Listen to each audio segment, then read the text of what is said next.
name is Ben Wells. I'm a first-year graduate student at the University of West Florida in the Historical Archaeology program. And today we're here at the gravesite of Ezekiel Wimberly Cullen, Jr. He was born in January 5th of 1843 and died April 24th of 1860 here in Pensacola. His parents originally moved here from Texas, where he was born. His father's name was Ezekiel Wimberly Cullen Sr. and his mother was Eliza A. Cullen.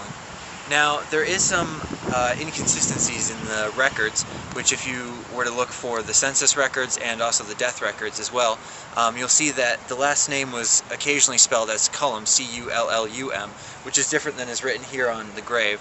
However, going with the grave is more accurate as to the fact that his parents would have been present when this was happening.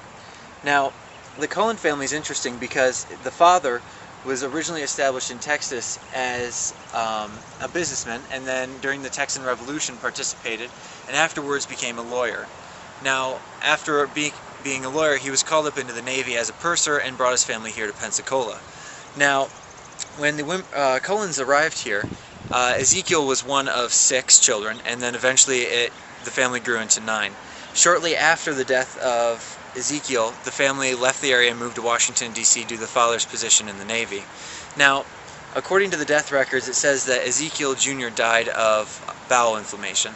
Now, this could have been a number of different diseases due to the time.